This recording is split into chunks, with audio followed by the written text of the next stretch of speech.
But yeah, it didn't. One good thing was pox, the smallpox. They did inoculations back then, so all of the Continental Army was vaccinated or inoculated, I should say. And what did they what did they use from the pox? Okay, so say you had a very, you know what smallpox are, right? You had a very mild case, and you got over it, but you still had the pustules on. So I would take. They would actually collect some of the pus. Yeah, I would pierce it, and take my quill, and then I would put it in my pox jar. So I'd have enough.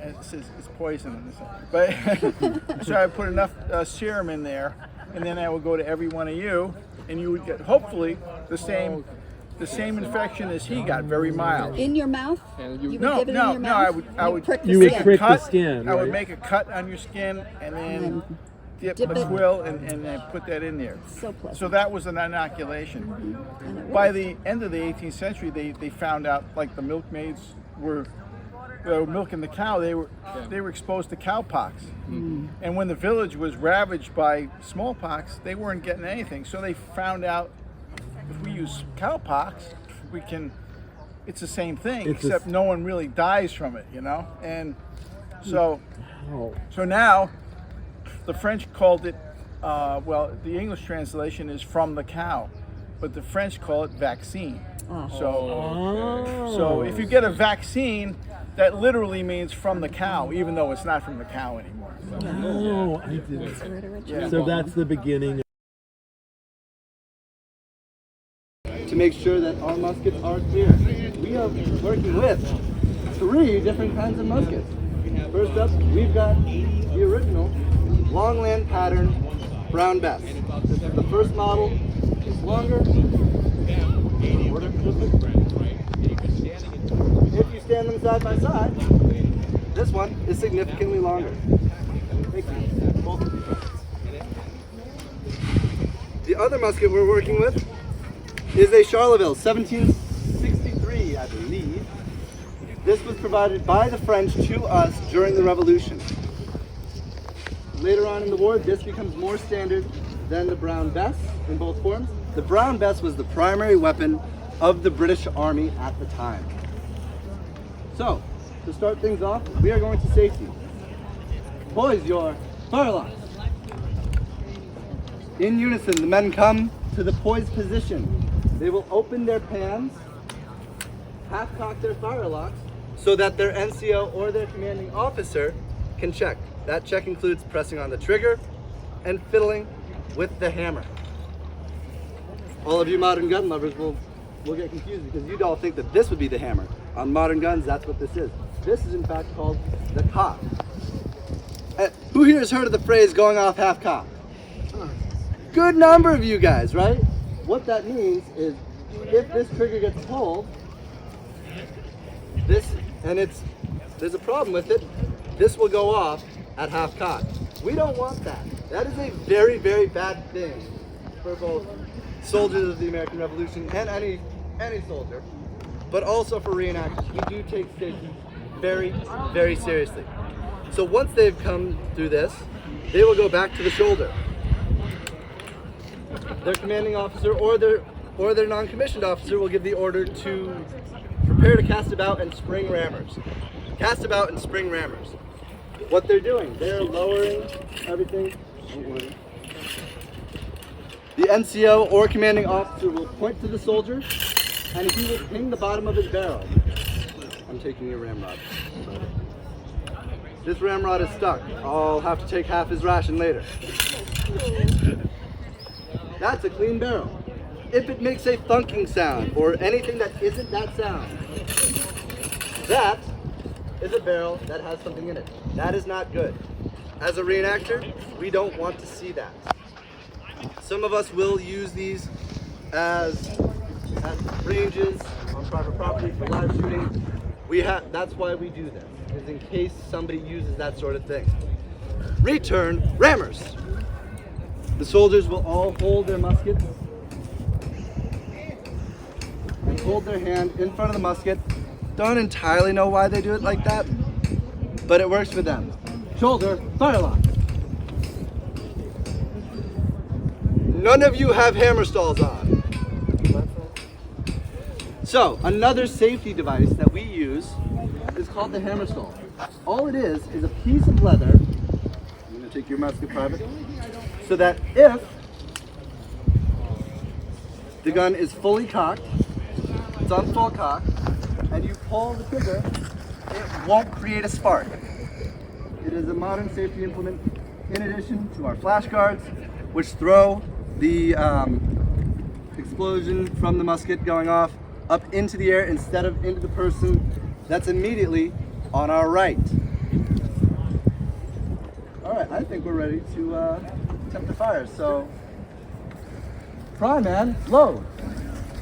The NCO or commanding officer will give the command to prime and load, to which the soldiers will go through the motions.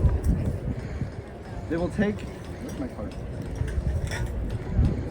They'll take a paper cartridge, and one of the prerequisites for joining the Continental Army was to have 2 front teeth. The reason being, that's how you open up your cartridge. You bite down on it, you tear it off, you spit out the rest. Your pan would be open. You open up your cartridge a little bit, pour a little bit of powder into the pan here. You shut your pan. You'll cast about your musket, pour the rest down the barrel. Now, as reenactors, we do not put our paper cartridge down the barrel. We will either pocket it and dispose of it later, or we'll just throw it down on the ground. The reason being, we don't want to put anything down this barrel that doesn't need to be down the barrel. That's why we don't draw the ramrod when we're priming and loading. It's just a hassle. We avoid it as much as we can. I'm now going to spin my 2 privates around. Right about face. We're going to try that one more time, going on the right. Right about face. Much better. Right about face. So, they will not fire until they are either told open fire on their own or given a specific set of commands by their NCO or commanding officer. Those commands are make ready, present or take aim, and fire. Pretty easy for average soldiers to understand. Everyone has to work. I'm going to fire alongside them just because I'm here and I can, and I don't have my captain. He's doing surgery on someone right now. Poor unfortunate soul who has to deal with the captain. So, make ready. They fully cock the musket, they take their hammer stall off, and they hold the musket in front of them. The reason being, it makes it super easy to go to present. Present, that was a command. They will lower their muskets. And they are ready. They take a fighting stance, which means they kick 1 foot back behind them to brace them and lean into their front foot. And then they will be given the command to fire. I don't have my hammer stall. Fire! They will drop their muskets back down to the recover position. This makes it super easy for them to prime and load. Prime and load, boys. They can, from this position, grab another cartridge. What is up with this? Bite the next tip off and go through the process. Average soldiers, you get 3 rounds off in a minute. I don't know that we'll be able to do that, but that's okay. We're still learning.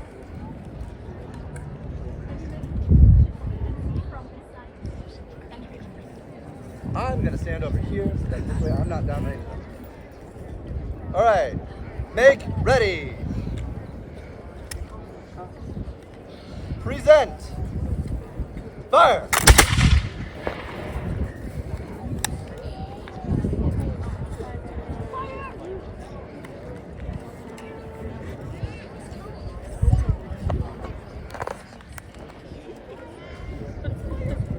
Come back to the shoulder when ready. So this is the average position for a soldier in the 18th century. This is called the shoulder. We've got other positions that we can come to, such as order. We also, if we're marching, we'll come to trail, advance, all sorts of other things. It's just different ways for the soldiers to remain comfortable while we are marching. All right, gentlemen, make ready. I just told a ton of power. Present. Fire. Flash in the pan. Flash in the pan. Dump your barrel. Keep flashing. So, for that, if you saw the private here, did both of you flash in the pan? Both of the privates flash in the pan. What that means, the powder that was in their pan is the only powder that went off. The way a musket works, put powder in here, and there's a little hole in the side of our barrel. When the powder in the pan goes off, it ignites down the barrel into the main charge at the bottom of the barrel, and it sets off the rest. What happened was, there was something in between in the way of that flame going down the barrel. So they're gonna try again. They're gonna do what's called picking and whisking. What that is, they've got a little pick, they've got a little whisk. They'll take their pick and shove it into that little touch hole, as it's called. They'll take their whisk and they'll brush out the pan. If they have a bit of linen cloth, they'll even wipe down their flint to make sure that it's in good working order. I think we're gonna do one more firing. One more firing. Sure. Just so that you guys can go. Prime and load, boys.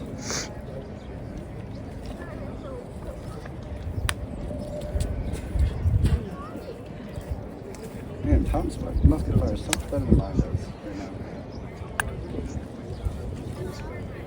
The French really know what they're doing. The French really do know what they're doing. That's why we turned this into the Springfield. Use your shoulder when ready, boys. Make ready. Present.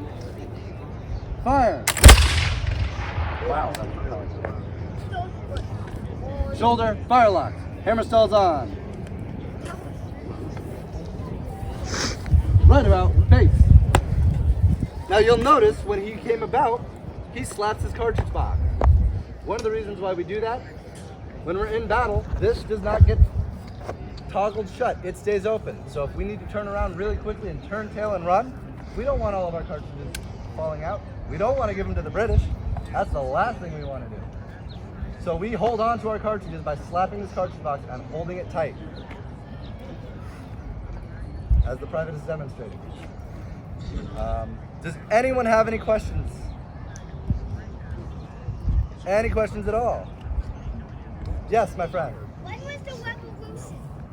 The revolution was from 1776 to 1782, starting in Lexington and Concord, ending in Yorktown, Virginia. Any other questions?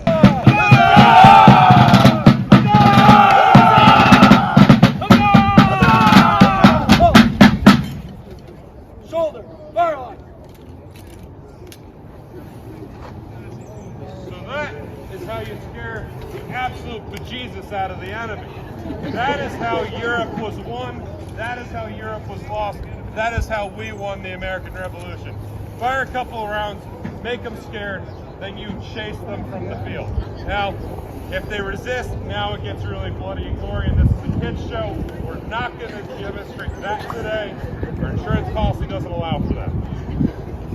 So, what do you want to do now? Anything else?